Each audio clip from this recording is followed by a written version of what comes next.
नेते पाडायचे आणि कार्यकर्ता निवडून द्यायचा. जे कुठंच नाही ते पुण्यामध्ये आहे. बरेचसे लोक आले, ते आश्वासन देऊन गेले, पण आश्वासन पूर्ण कसे करणार? मी स्वतःला एक कार्यकर्ता म्हणून बघतो. नेता मोठा का कार्यकर्ता मोठा? हुकुमशाही, ठेकेदारी ह्याला बाजूला करणार आणि नवीन चेहऱ्याला निवडून देणार. पुणेकर सज्ञान आहेत.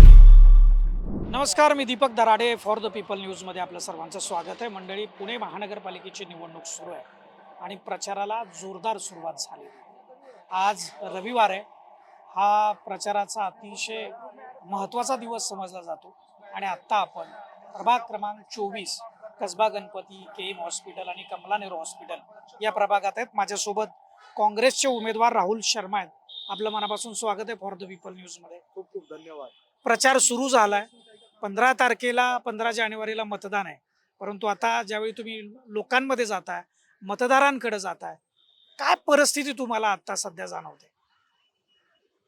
परिस्थिती आता थोडक्यातच ज्या एनर्जीमध्ये तुम्ही इंट्रोडक्शन दिलेलं आहे, उत्साह लोकांचा, माझा मतदार राजांचा अगदी तसंच आहे.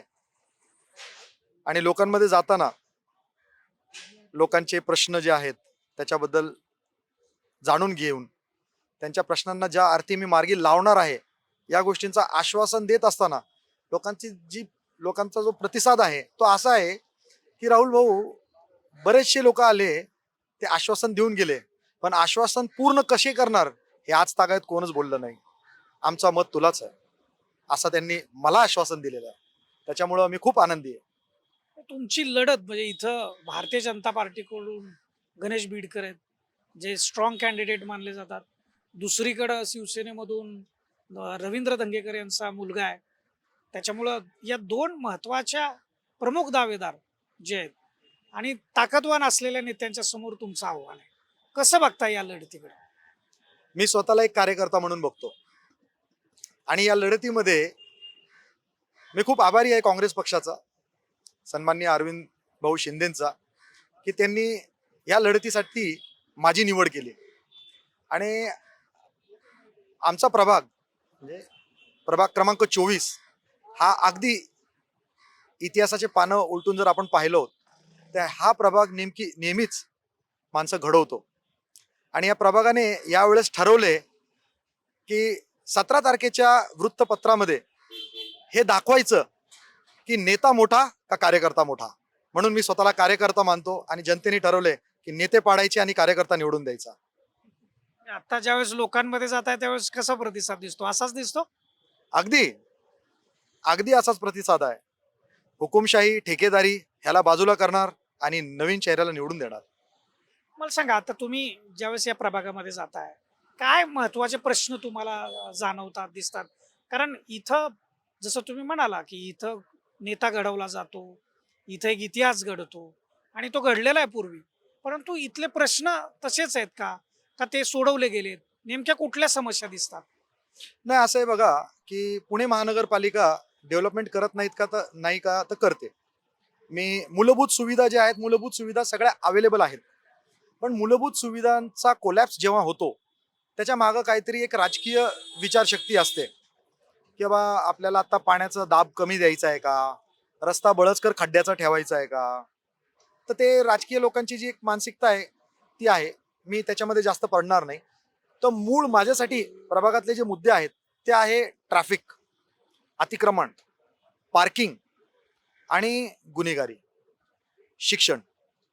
सध्या जे ह्या गोष्टींपासून दुरावलेले किंवा वंचित आहेत त्याच्याबद्दल माझं एक विजन आहे. आणि शिवाय माझा जो भाग आहे त्या भागामध्ये सगळ्यात जास्त आपुलकी आणि प्रेम हे इथं आहे. का? कारण की इथं सगळ्यात जास्त झोपडपट्ट्या आहेत आणि प्रेम तिथंच आहे. पण झोपडपट्टी आज लोकांचा दृष्टिकोन बघण्याचा असा आहे की फक्त SRA करायची, ठेकेदारी करायची, TDR विकायचा, पैसे कमवायचे. तर तसा नाही आहे. माझं विजन असं आहे की घरं बांधली गेली पाहिजे का, तर हो, बांधली गेली पाहिजे, पण त्याच्या सोबत लोकांच्या राहणीमानाचा जो प्रकार आहे तो बदलला पाहिजे. बिल्डिंग बांधली, SRA झालं, कचरा तसाच आहे, लिफ्ट बंद पडलेली आहे, लाईट बिल कुणी भरलेलं नाहीये. या सगळ्या गोष्टीसाठी बिचारे 1111 दर निवडणुकीमध्ये फिरतात. मी असं काहीतरी करेल की माझ्या कारकिर्दीमध्ये कुठल्याच SRA कधीच कोणाच्या पुढं हात पसरायची गरज पडणार नाही, एवढं सांगतो. पण आता एकूण हे निवडणुकीच्या संदर्भामध्ये ज्यावेळी आता 15 जानेवारीला मतदान होणार आहे, तर आता तुम्ही मतदारांना काय आवाहन करू इच्छिता? मतदारांना आवाहन करू इच्छितो फक्त इतकंच की सर्व मतदारांनी बाहेर यावं आणि मतदान करावं. प्रथम ते. द्वितीय, आपले पुणेकर सज्ञान आहेत, जे कुठंच नाही ते पुण्यामध्ये आहे. तर पुणेकर खूप हुशार आहेत. पुणेकरांनी सगळ्यांना मतं देऊन बघितलेली आहे आणि माझ्या प्रभागातील मतदार त्यांना माहिती की प्रभागामध्ये इथून मागं काय काय चालत होतं. त्याच्यामुळं मी फक्त आव्हान करतो की आपण सज्ञान आहोत, आपण बाहेर यावं, मतदान करावं आणि चांगली व्यक्ती निवडून द्यावी.